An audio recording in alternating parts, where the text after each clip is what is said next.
Well, good afternoon, ladies and gentlemen. Very good to see you all here. I'm not going to talk too much because we have 5 fantastic panelists to talk about a really, really fascinating topic, and that is cyber warfare and what we can learn about cyber warfare, what we should learn, perhaps, in the 21st century. I'll just introduce them briefly. To my left here, Bastien Wanner, Senior Advisor Cyber Defense with the Swiss Armed Forces. Balthasar Staehelin, who is Special Envoy for Foresight and Techplomacy at the International Committee of the Red Cross. Smeets, who is the Director of the European Cyber Conflict Research Initiative and also with the Zurich's Federal Institute of Technology, currently I think Europe's #1 educational institution, as the Times Higher Educational Supplement said yesterday. And joining us remotely, we have Nicole Perlroth.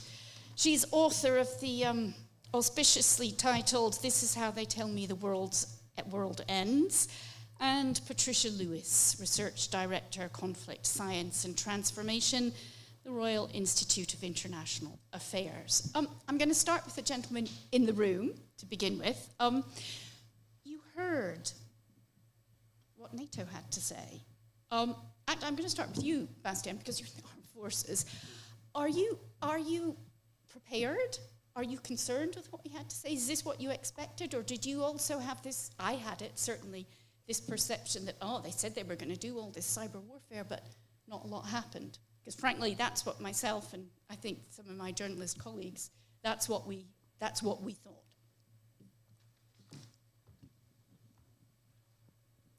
Thank you for the first tough question for me.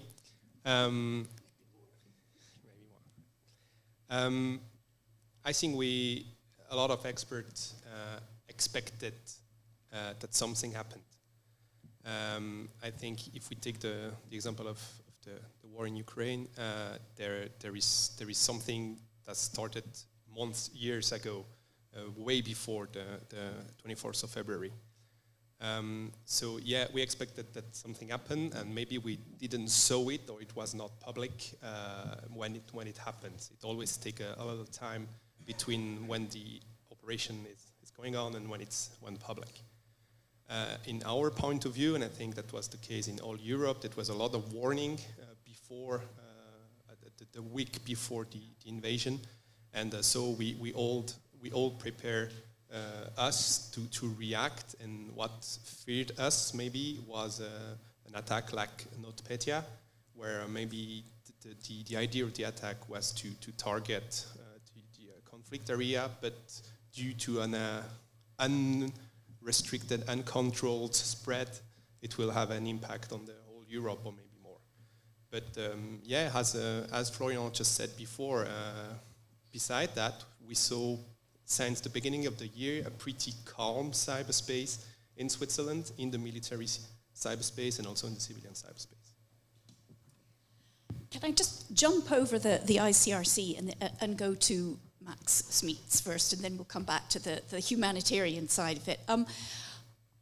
What about you? I mean, you looked at it from a European level. Is what happened what you expected? Did you expect worse? Did you expect less? Sure. So what I think was really useful in Christian's talk is to move away from the binary question whether this was a major cyber war with huge strategic consequences or whether we didn't see anything of this kind. Moving away from that by actually observing what we have and haven't seen, and then looking through which actors are relevant there. And when we start to really analyze what we have, the type of activities, there are a couple of things that stand out. So let me start from there. The first is actually the operational tempo of the Russian forces when it comes to their cyber activities, particularly when it comes to what we call the use of wipers. This was also a point that Stefan made, this data-destructive malware. The number of variants that we have seen since February is quite astonishing. We're now at 14 different variants to my count. I might be missing a few. And you see this rapid development of malicious software that was actually in some ways quite targeted, quite specific for doing just one task, relatively small pieces of code to basically have only one key goal there. Now, whilst we have seen this, it's worth to point out that we shouldn't lose sight of other activity which we've seen as well. So there's been quite a few data breaches, of course, the regular DDoS attacks, and there is a set of activities that is less clear to observe, and it's kind of around the shaping of the environment, and in some ways actually what's happening below ground. And in the case of Russia, what we have seen are very specific efforts to also make sure some of the key parts of the Ukrainian internet will be connected to the Russian internet, that then provides them for new ways of ownership, control, and monitoring. And so it's worth to kind of start unpacking some of the activities that are there. Now let me make one more point, if I may, on some of the integration and synchronization that we have seen of the Russian forces. So clearly, what we know is that cyber operations were conducted in parallel to kinetic operations since late February. The question then is, what form of integration have we seen? And we can commonly distinguish between two different forms of integration. The first one is what you can call sequential integration. So here you have a potential cyber operation that subsequently enables the use of kinetic force. We see this quite regularly in electronic warfare. You might influence a radar system, so then your stealthy aircraft your non-stealthy aircraft can still go through airspace and potentially achieve an objective on a target. So the effect, in this case electronic, but you also will see it in cyber, influences the kinetic effect. The second type of interdependence is more pooled interdependence. Whilst your tanks roll across the border, there's also a whole set of cyber activities that is going on that kind of has this mash-up effect. Now, the first one is the hardest to pull off because of timing that it is required, but it has the greatest benefits as well, this multiplier effect that can be created. The second one is easier to pull off, but is often also based on volume. Roughly distinguished is mostly the second that we have seen from Russia. Now, that doesn't mean that it's not relevant, but it's worth to put in context what is the type of activity we have seen and how Russia tries to integrate its cyber elements with its more conventional forces. Thanks very much. Balthasar Staehelin, I'll come to you now, because obviously you are the humanitarian organization which works pretty much only in conflict zones. Have you noticed something different? It was interesting, we heard earlier about the blurring of the lines and attacks which can kind of go under the radar, just below the threshold of conflict. Have you seen a difference this year? Yes, clearly, and thank you for having me. Great to be here.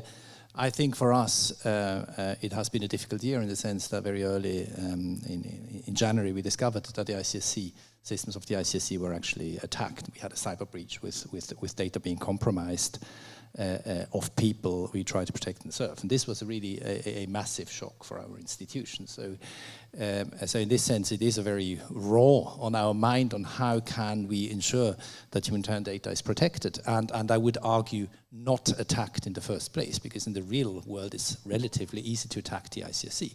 So the question is, what does that mean in cyberspace? What kind of level of protection do we need? And I think we have to forge a consensus that humanitarian data isn't attacked in the first place. But if I then look, of course, to also how conflicts evolve and how we observe them, I think the first, what we see is this, of course, layers of different means and technologies that are being used. And I think sometimes in the debate it's sort of opposed cyber, as you said, also against kinetic. What we see, it's multiple layers that add on top of each other. And that, of course, has a lot of implications in terms of how do we look at it from the point of view of international humanitarian law. And we clearly believe that in a situation of armed conflict, regardless of what technology you use, there are clear rules. Luckily, we have these rules, and we have to work towards the implementation of these rules. Rules around distinction, proportionality, precaution, long-standing rules that would make a huge difference if they were respected on all sides.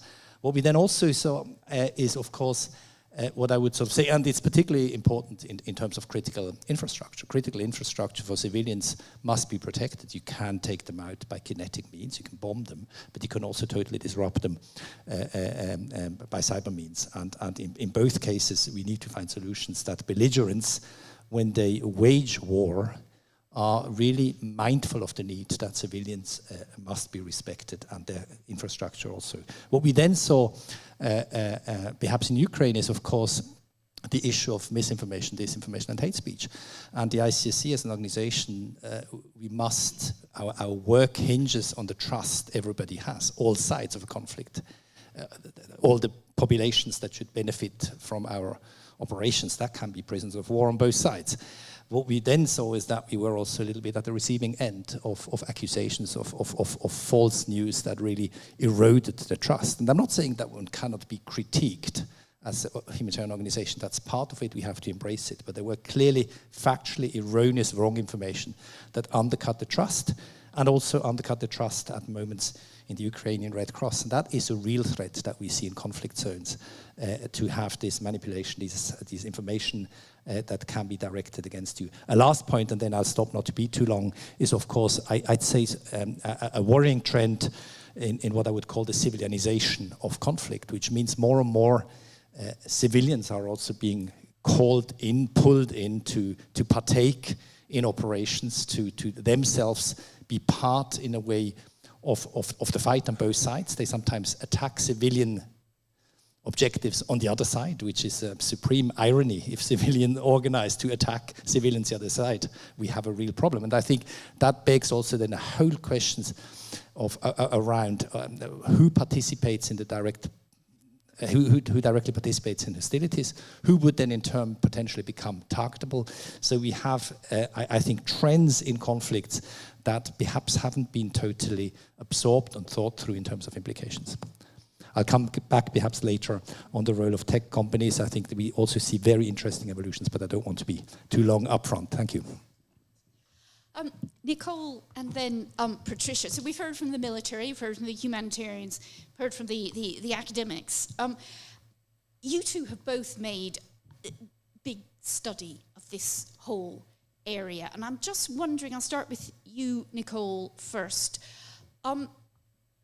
What more do you think they need to know? What more should they be preparing for? Because I've often heard from people like yourselves who have done these studies that our standard institutions, if you like, are playing catch up with this particular development with cyber warfare.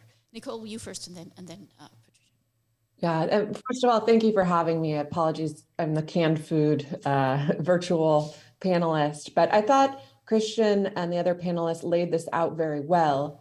You know, it is really critical to look at what has transpired. Sure, it has not captivated the headlines in the way that some of the gruesome military operations and Russian soldiers' behavior on the ground has, but I think it's really important to discuss what has happened. Some of the other panelists have mentioned it. There was the initial denial of service attacks. Unfortunately, companies like Cloudflare and Amazon came in and helped mitigate those. There was the hack of Viasat, and in came Starlink with their servers to keep Ukrainians' internet connections alive. There were the wiper malware attacks that were discovered not only by Ukraine's Cyber Defense Agency and their allies, but by private companies like Microsoft, who were able to get in touch with the White House and warn our allies across Europe. And we haven't even mentioned there was an attack on Ukraine's power grid, this tool called InDestroyer that they discovered at Ukrainian substations that would have shut the power off to millions of Ukrainians. But what was interesting about it is that it was installed in the initial days of the invasion in February, but it wasn't timed until April. In other words, and this is pure speculation, but they didn't want to sabotage the power and critical infrastructure on their way in if their own intelligence was to be believed that they would have their puppet government set up in 72 hours. They really waited to time the detonation until April when it was clear things weren't going Russia's way. And there we had this sort of miraculous discovery and mitigation by Ukraine's Cyber Defense Agency, again with allies, and private companies like ESET that discovered that malware before it could detonate. And then finally, there was this discovery of this tool they're calling Pipe Dream, which they have described as the sort of Swiss Army knife of critical infrastructure hacking tools. And Western intelligence agencies discovered it in development, and then miraculously, from a bureaucratic standpoint, declassified it. So they basically announced and warned everyone about this tool before it had even been used. We should not undersell that. That has never happened before. So while people like myself have always said, watch out, watch what's happening in Ukraine. Ukraine is Russia's test kitchen for its cyber offense. That's where they have tested out everything in their cyber offensive arsenal. They have shut down the power. They have turned on wiper malware, et cetera, et cetera. Now, I actually have a much more optimistic take, which is perhaps Ukraine is our test kitchen for what a true public-private collaborative defense could look like. But that said, and to your question, the more we tighten the screws with sanctions, with the ban on Russian gas and oil, et cetera, the more likely it is that Putin will respond. And I still believe that the most likely avenue for retaliation against the West for our financial and military support of Ukraine is going to come in the form of cyber attacks on our critical infrastructure. And I really think that with each passing day, with each Ukrainian win, that threat level only goes up. So I really liked the words that Christian Mark used in his keynote when he said it is a dangerous misdiagnosis to say that cyber has not played a critical role so far, or that it won't play one, or that it was overhyped. I think that the threat level continues to go up, and I think we need to be more vigilant than ever. And to your point, yes, people like myself have reported over and over again that we are constantly playing catch up on these attacks. And that is why I am out there right now doing discussions like these saying, shields up, keep your shields up, never more so than right now. Thank you very much. Patricia Lewis, I'll come to you now. We heard something quite optimistic at the beginning anyway from Nicole, that cyber attacks happened, but turns out in some ways we're quite well prepared for them, but that the danger is ever present and perhaps even growing. Do you share that assessment?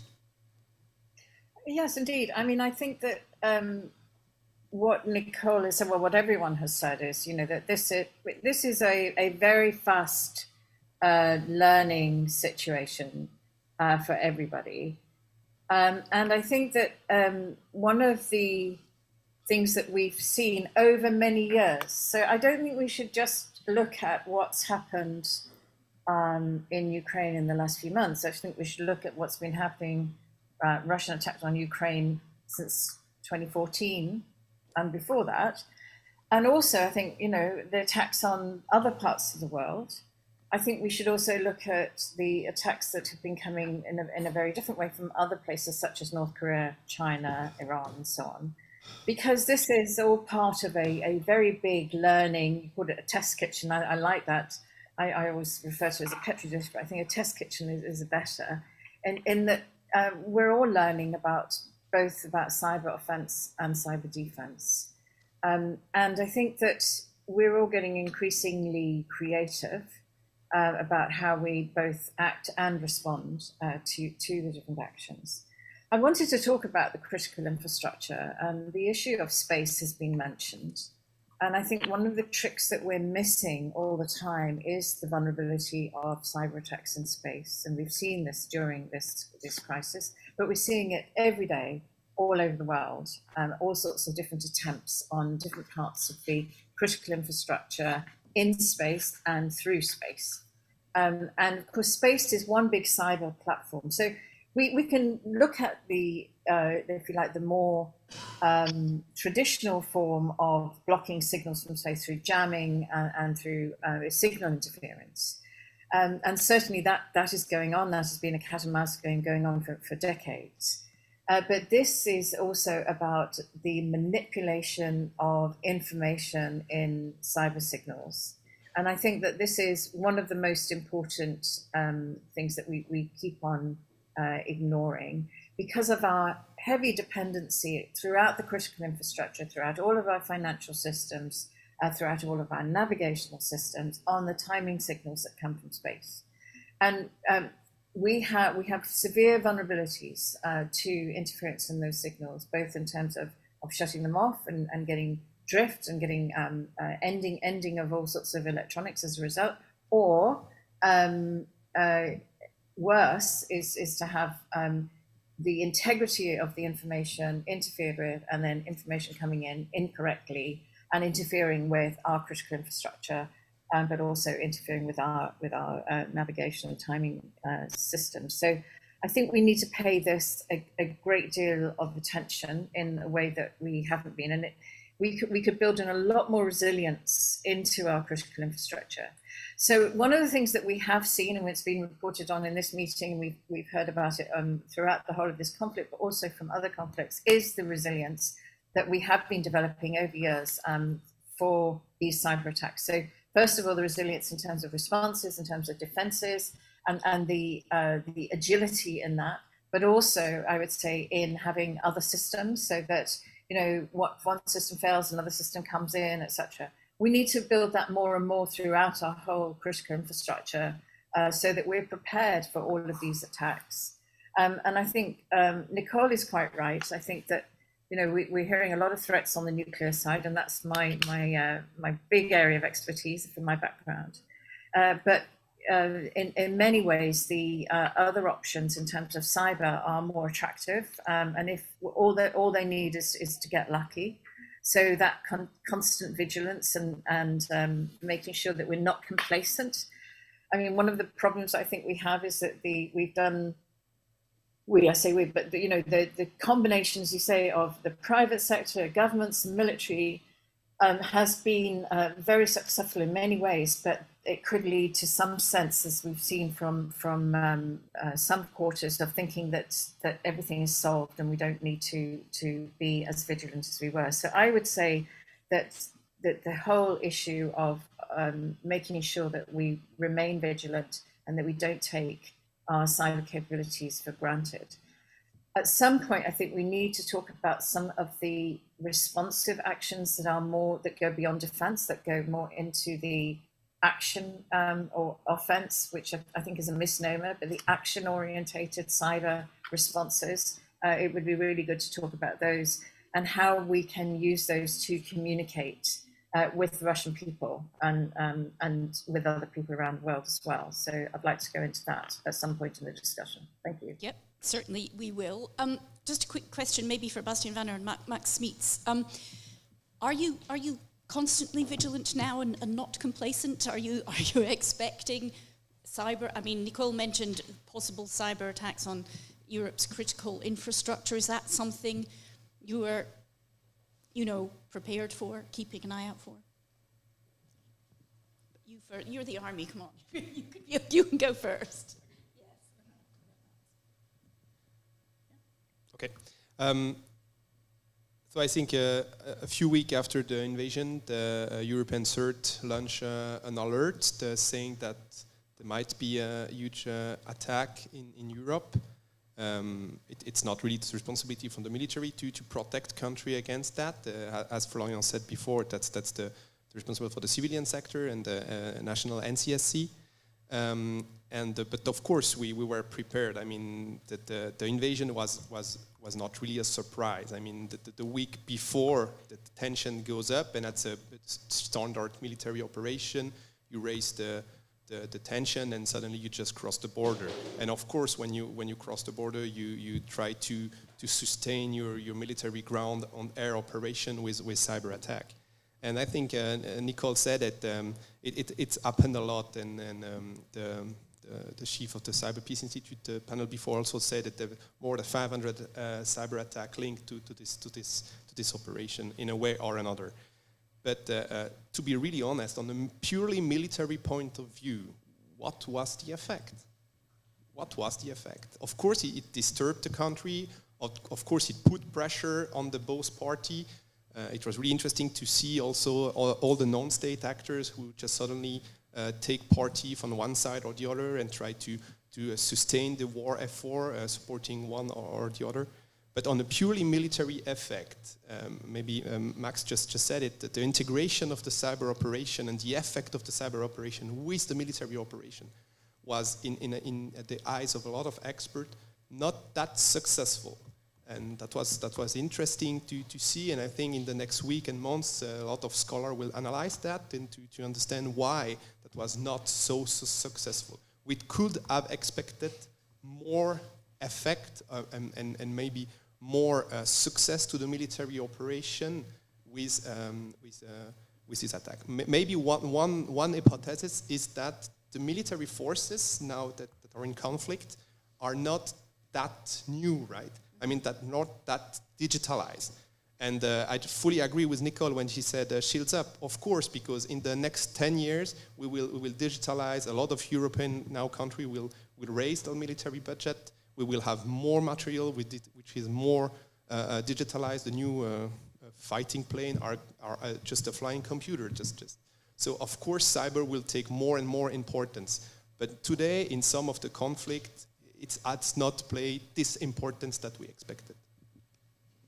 Max Smeets, do you agree with that, Bastien? Sure, yes. So in an understanding of the landscape today, right, it's worth bearing in mind, and Patricia alluded to this, what's happening in Ukraine is crucially important for understanding current cyber efforts, but there's so much more going on. So all the attention, or much of the attention, is focused from commercial threat intelligence companies and understanding what malware was used in Ukraine, from the media, what can we report, or from experts and other policymakers and academics now as well.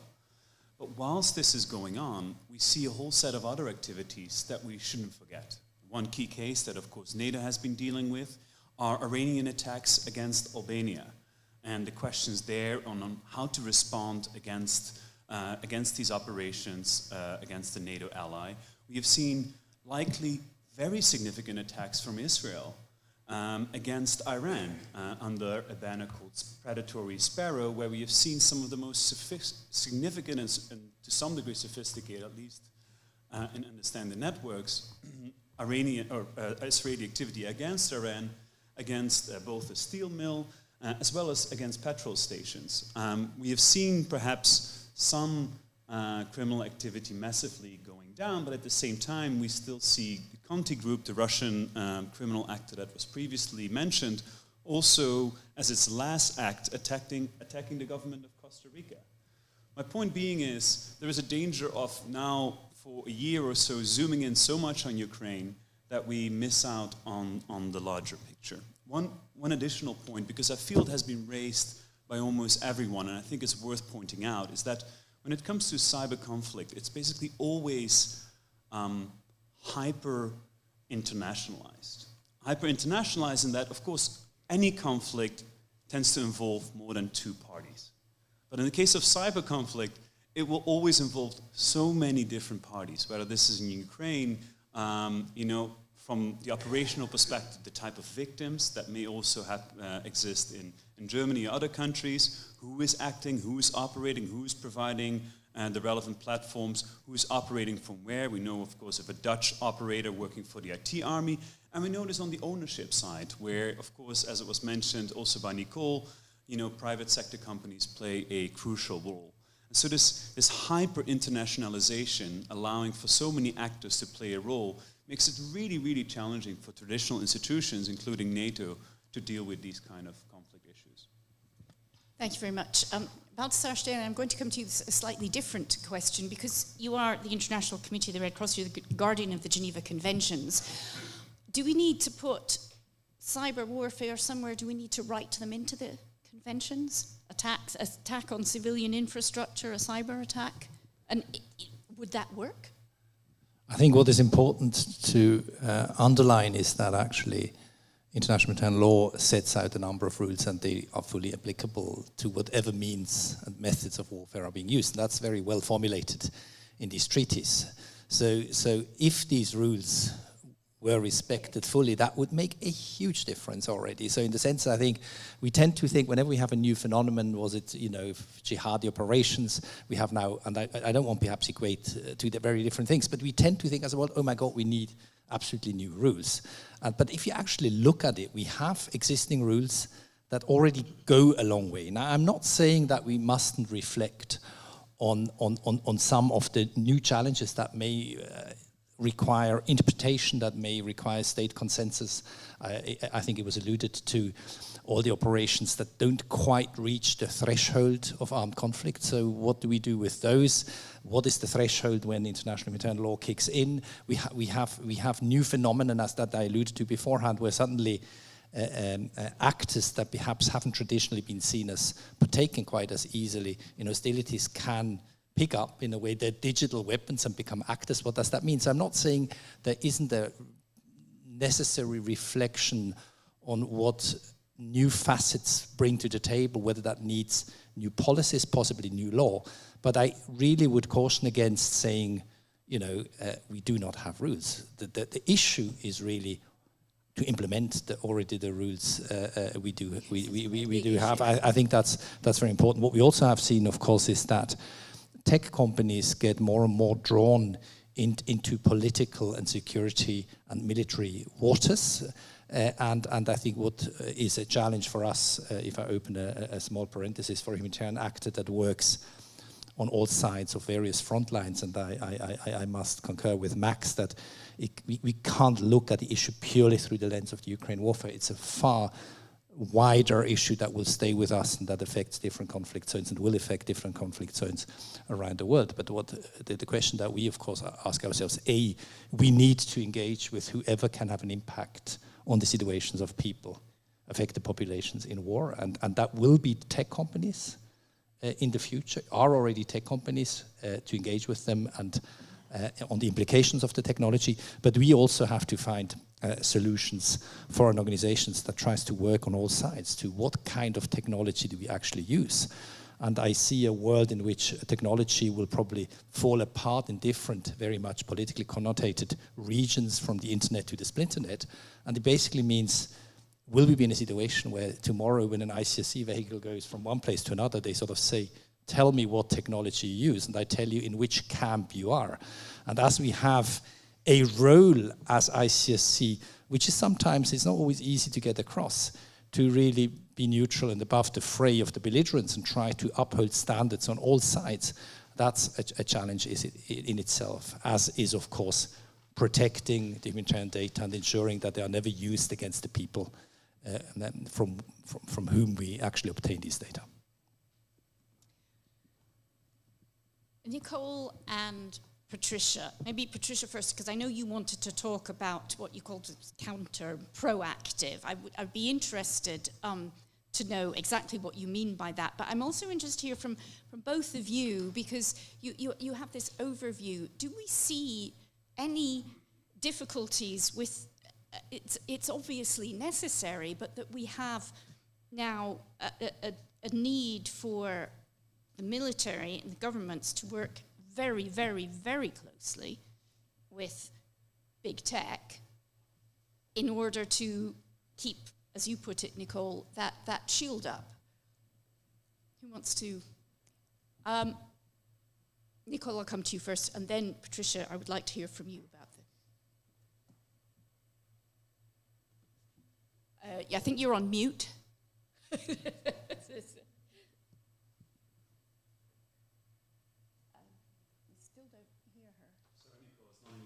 Task force. And we looked at this question of both do we need a digital Geneva Convention, and what can we do to sort of force ourselves and our adversaries to accept norms of behavior, and critically, what won't we attack? And we came away with a very sort of realpolitik approach to this. Basically, in my time as a journalist at the New York Times, it became very clear that we have entered a new era of mutually assured digital destruction. We learned, myself and my colleague at the Times, David Sanger, that under the Trump administration, they loosened the reins on cyber command at the Pentagon. and that before Trump, they had to seek presidential approval for every new computer network attack that they conducted. Under Trump, they no longer needed presidential approval. And we learned that one of the first things that Cyber Command was doing was hacking the Russian power grid and making a pretty loud show of it. This after years of covering probes and security incidents by Russian actors on American power utilities, oil and gas companies. And when we went to the Pentagon and the National Security Council to say, hey, we've spent months reporting this, here is what we have, what say you? I assumed as a journalist, we'd be in for one of those painfully awkward conversations where they would say, you can't possibly publish this, you will have blood on your hands. Instead, they said, we have no problem with you publishing this story. In other words, it became very clear that they wanted Russia to know that Cyber Command was in their power systems, just like they are potentially in ours, and that Russia might think twice before they ever do to the United States or our close allies what they did to Ukraine in 2015, 2016, when they shut the power off. And so this is the new world we are living in. You know, our adversaries are in our critical infrastructure. We are in theirs. And everyone is sort of waiting for the geopolitical impetus to pull the trigger. That is why people like myself were very concerned in the initial days of the Russian invasion that might be the geopolitical impetus for Russia to pull the trigger on the access that it has already in too many cases. So what do we do? So when we looked at this question, we said, you know, we have not been able to influence our adversaries' behavior in cyberspace. We just haven't. We have not really been able to influence North Korea, Iran, certainly not Russia, and really not China. There was a period where the United States and China came to that agreement to cease hacking for industrial trade theft, but it only lasted for 18 months. And then when it picked up again, it was vastly more sophisticated.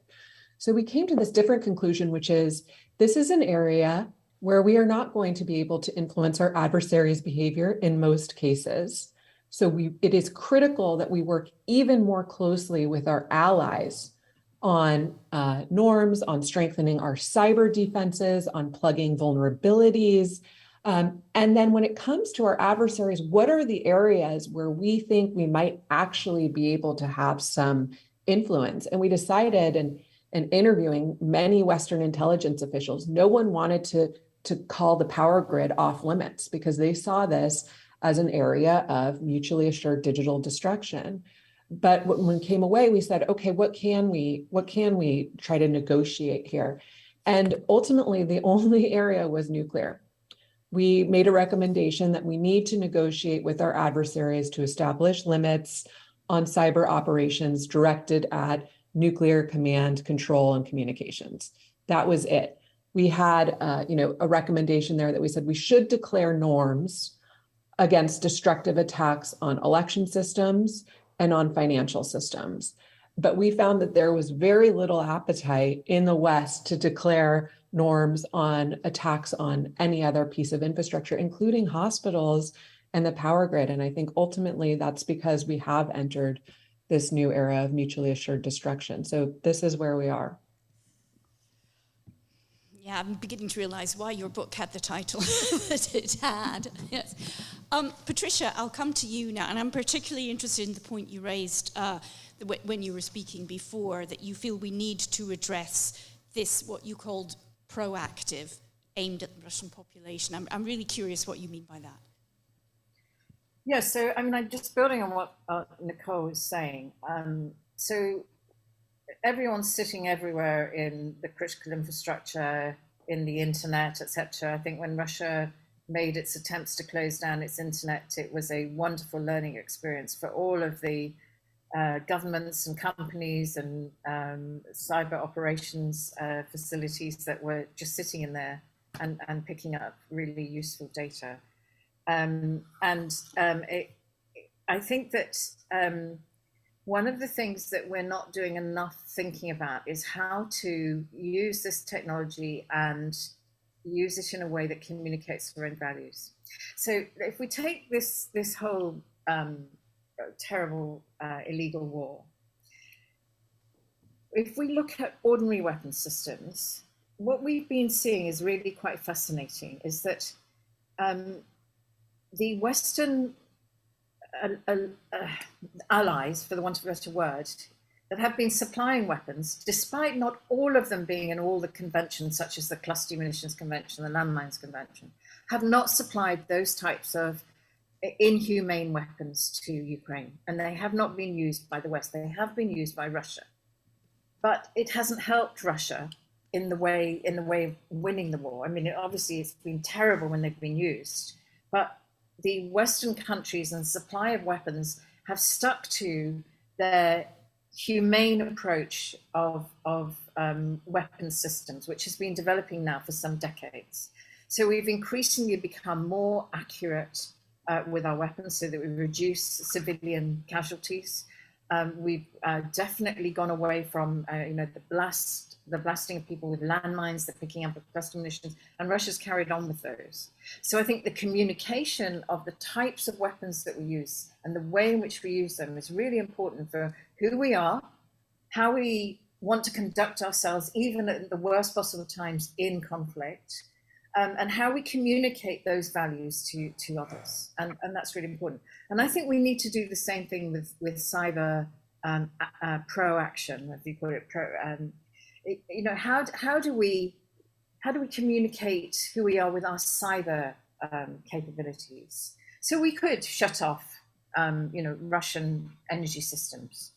We could carry out attacks on nuclear power stations, as Russia is doing on nuclear power stations using missiles, which is illegal. But we could also instead use it in a much more constructive way, such as opening up information that the Russian state doesn't want open, right? Sharing the information about Putin's dealings, for example. We've seen some very clever non-governmental activities that way. Interfering with, putting out information on radio stations, TV stations, hijacking it, hacking it, just doing really some clever communication work, which says, we've got this capability, we can do this, but we're choosing to do it, and we're choosing to use this capability in a way that actually empowers you as a citizenship and also doesn't harm you, because this is not what we want to do to you, the Russian people, or whoever else we're in an adversarial relationship with. And I think that communication will take us a long way, rather than the tit for tat type of communication. And it's very interesting that we're seeing now with the nuclear weapons threat coming from Russia, that we're having the US, France, the UK saying, we're not going to go for tit for tat on that, right? A, we don't need to, and B, that's not who we are. If you want an inhumane weapon that is not about reducing civilian casualties, that of course is the nuclear weapon, right? It's the most inhumane weapon we've ever invented. And it's really interesting to me that the US, the UK and France are stepping back from that and saying, we don't want to go there, you use them, that's bad you, we're going to respond differently. We don't need to go nuclear. And I think we need to have the same attitude within cyber. It's a very, very interesting point. So a campaign directed at the Russian citizens. We could do this, but we won't. We could take out your electricity supply, but we won't, because we're nice, we're the good guys. Well, maybe. I don't know whether NATO thinks that it could work. I am going to take, because we're running out of time, fascinating discussion, I would like to take one or two questions from the floor, if there are any, before I ask our panelists to sum up their lessons learned. Sir, I see you there.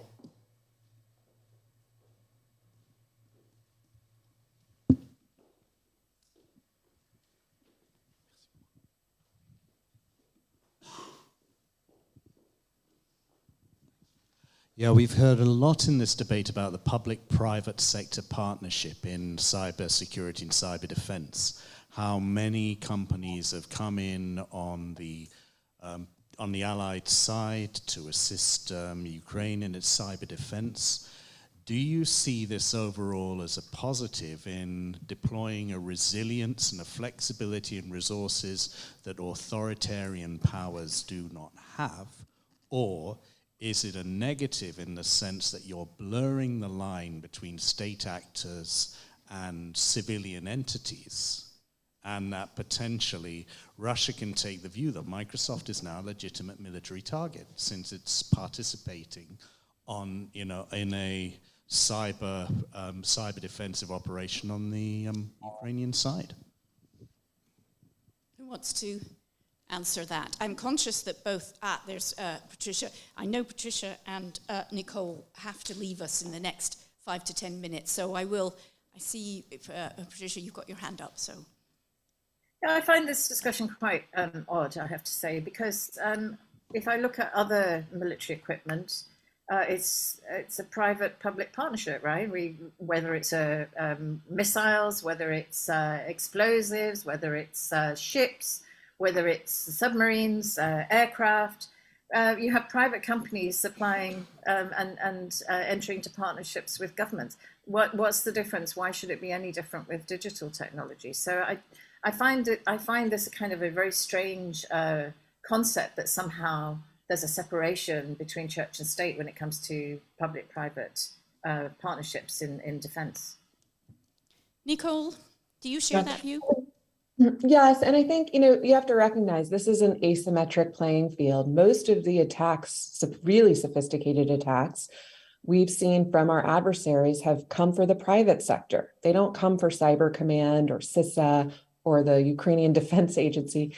They come for the private sector because that's where the value is and that's where the urgency is. When we had the SolarWinds attack, we discovered that they hijacked a private American company to conduct their operation.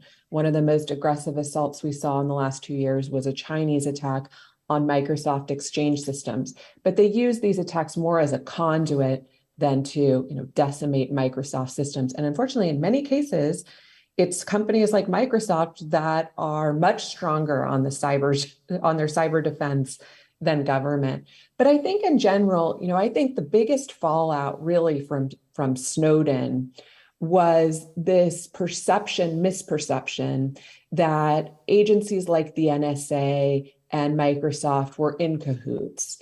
And that had serious ramifications for this public-private partnership on cyber defense. After those revelations came out, companies like Google said, over my dead body, am I giving the US government anything more than I'm required to by a court order simply because of this perception? When really what I think intelligence agencies were asking for, and agencies like CISA were, can you share malware strains? Can you tell us when you're seeing a security incident? Because we don't actually, despite the misperceptions from Snowden, have visibility in domestic traffic. So it's really up to the private sector to flag when there's been an attack on a gas company so that we can then flag it for the rest of the industry. And that didn't happen for a very long time because there was this post-Snowden tension. I think now everyone has come to this much more balanced view that you need both sides talking to each other, that intelligence agencies aren't asking you to divulge customer information and communications. They will do that via courts if they need to, but it's more about, can you tell us what you're seeing on the front lines? Because private companies are on the front lines of these conflicts. They're the ones that have the first look at whatever Russia or China or cyber criminals have coming for them. And that needs to continue. And really, we're at a disadvantage in these free market economies because in China, in Russia, they can force state-owned enterprises to give them everything. They can let government state hackers inside their systems to catch this information in real time. We don't have that luxury here in the West. We're really at the whim of what the private sector wants to share or is willing to share in terms of some of this threat data. So, frankly, it's weird to say as a journalist who spent a long time covering the Snowden disclosures, but I hope this continues. And, and some of it is just Slack channels. Really, who knew? It just took a Slack channel to share what's happening and what people are seeing that would keep our cyber defenses and our shields up. And I really hope that that does continue. Thank you very much. We are coming to the end, so I'm going to ask our panelists to pretty much sum up. A reminder, this was lessons learned about cyber warfare in the 21st century. I mean, what I've learned listening to all these experts here is this is a really moving, developing target, if you like. Things are changing all the time. It's quite hard to keep pace, and it seems to be encouraging an awful lot of maybe different areas of society that need to work together perhaps more closely than they have. I'm going to start with you, Bastien Wanner. What would be your key lesson, just one or two maybe, that you think, this I need to be focusing on now. This is what I've learned over the last year, 5 years. This is what we need to be thinking about. So maybe the key lesson, or at least of a Swiss point of view, is the military cyber capacity. The first goal of them is to guarantee the other military capacity in any situation. And that's what we heard today. We need to protect, we need to shield up.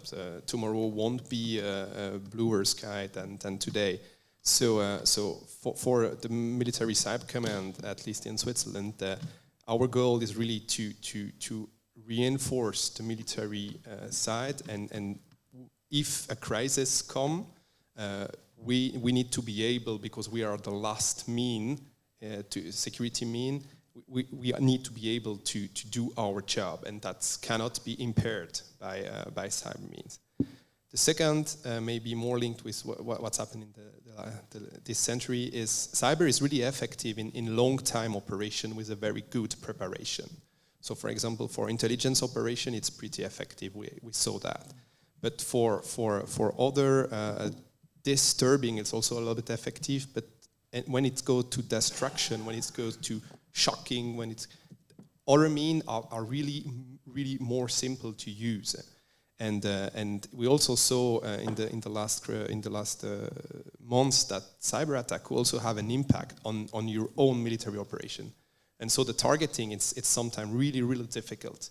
So that's really a challenge. And on the military point of view, as I said, today cyber is important. It will be even more important tomorrow, but it's not really decisive today, because what's decisive is really put on the ground.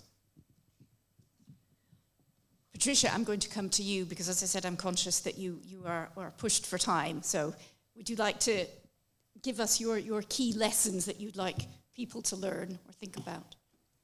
Yes, I would say to military people, beware, because you're so very dependent on cyber technologies for communications, etc., for command and control. So you have to pay attention to cyber defense. You really do. I think that's really important. And what I would say as well is I think it's still worth continuing and really pushing at the international level on all of the cyber norms and international approaches. So we have the open-ended working group, of course, in the UN, but please don't also forget, because there are two sides of the same coin, the cybercrime convention negotiations that are going on.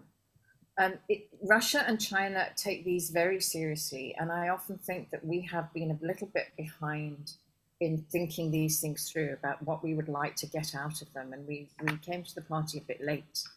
We were too happy with the group of governmental experts approach, thinking somehow that this was a substitute for international norms development. So I think we need to spend a bit more time really thinking through what we want to get out of those and what might be practical and reasonable to imagine as some outcomes, particularly over where we draw lines about what is acceptable behavior. Nicole mentioned command and control of nuclear weapons systems. Yes, definitely, that should be there, even if it is only honoured in the breach, as we've seen recently with international law. Nonetheless, that is all about then accountability. It's all about making sure that states understand where those lines are, and if they cross them, they do so in full knowledge that that's what's happening and that they will be held to account at some point.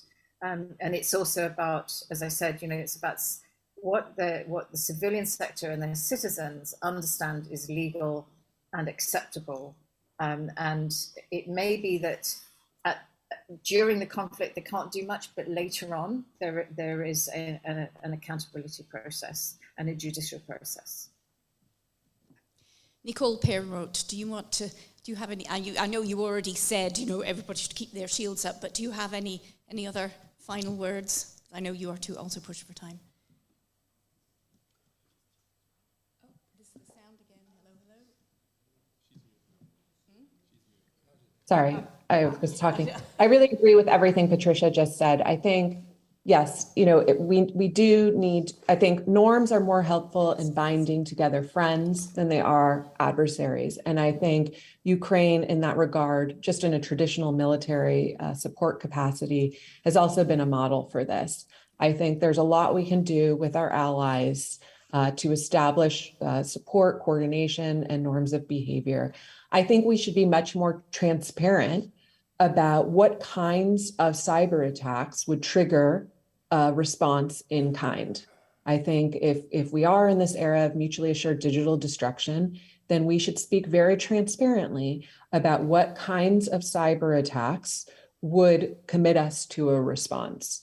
And then finally, I just hope that the public-private collaboration continues. I hope that we are studying the lessons of Ukraine because when I went to Ukraine in the aftermath of the NotPetya attack in 2017, what they said to me was, it was bad. People couldn't get money out of the ATM. People couldn't get gas at the gas station. The radiation monitors at Chernobyl went down. Sure, but we're actually not that digitized. And so at the end of the day, it wasn't so bad. But you in the West, you in the United States, you are more digitally dependent than anyone. So you better watch very closely what's happening in Ukraine, because when it comes your way, it could be so much worse. So I hope we are using this as a test case for real cyber defense. I hope that we end up prioritizing cyber defense, because the next major conflict, let's hope it's not Taiwan, but talk about the collateral damage and ramifications of some serious cyber events there on the semiconductor industry, on the chip industry. So we need to really home in on what has happened in Ukraine and what we can take away in terms of lessons for cyber defense. Thank you. Balthasar, Staehelin, I'll come to you for the penultimate words. From the humanitarian perspective, again, this is lessons. What lessons can we learn from what we've seen? Maybe from what particularly the ICRC has seen. I think from a humanitarian perspective, I would say it must be resolutely about people. What does it mean to people? And I think here it's a need to analyze new digital vulnerabilities and how do we deal with those? How can we influence belligerents or any actors whose actions have an impact on people in order that key tenets of international humanitarian law are being upheld? How can we also harness technology for impact? And that brings me also to the point of how do humanitarians use technology? How do humanitarians use data? What are the standards? What's the transparency? How do we as ICRC then build the capacity to operate, I'd say, in the cyberspace alongside the same philosophy and principles that we have operated for 150 years in the real world? And that needs a lot of effort to, of course, have robust cybersecurity, but it also goes beyond the technical aspect. There is an aspect also of who do we talk to, who do we engage with.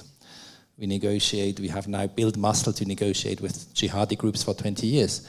We do not have built muscle to talk to hacker groups on all sides, not to attack the Red Cross. We don't have the experience, we don't know how to do it yet. I think we didn't really know how to engage with jihadi groups 20 years ago. So it's a question of adapting whilst not losing the North Star. And the North Star is, of course, to help according to needs on all sides, the people who suffer from war, and try to move towards best possible respect of key tenets of international humanitarian law. Thank you very much. That gives the final lessons learned to you, Max Smeets. Yeah, so Christian, let me wrap up a couple of loose threads here. Christian talked in his speech about this activity below the threshold of armed attack that we now recognize is strategically meaningful, right? It can cumulatively still have important implications. Nicole talked about the fact that US Cyber Command has changed its vision from 2018 towards persistent engagement and defend forward, where US Cyber Command now proactively seeks to disrupt adversarial activity and doesn't just seek to deter. And they do this, quote unquote, in their vision, globally, seamlessly, and continuously, wherever the adversary maneuvers. That might be in their own networks, but potentially also in US allied networks. This leads then to an open question, and that is around Europe. So what should European powers do today who have established a cyber command that doesn't have a mission that's similar to that of US cyber command, that is allowed to operate in peacetime and is allowed in peacetime to conduct these effect operations to disrupt adversarial activities? Continental European powers, those cyber commands, are only allowed to operate in wartime. And in wartime, they even need often a specific mandate to conduct these activities. So the question is here, with recognizing this change in space, is there a need for these commands to move towards a different area of activity as well? Or should other organizations, whether this is the intelligence or even the police force, fill up this space, as we don't want to militarize cyberspace further? I'll leave it there, and I'm happy to chat about this. I believe in the cocktails that are now coming up as well. Yes. Well, thank you all very much. I mean, you've just got me thinking now. We're getting to the point of asking, so when do we call a war? A war, actually. Very, very complicated. Thank you all for your attention. Thank you to the Cyber Peace Institute and the Geneva Press Club, but thank you most of all to all our panelists who, for me anyway, I have really learned a lot. It was a real privilege to hear what you had to say. Thank you very much.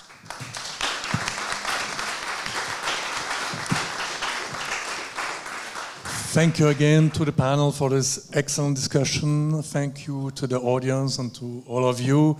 And it was a pleasure of the Cyber Peace Institute and the Geneva Press Club to have you here today on this very important topic. And now we are all invited, reminder, all invited to a cocktail. It's downstairs. And take your time, get relaxed after these discussions. I'm not sure the world is much better, the perspectives are much better tomorrow than today, but let's take time for a cocktail. Thank you.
D'accord, ça marche.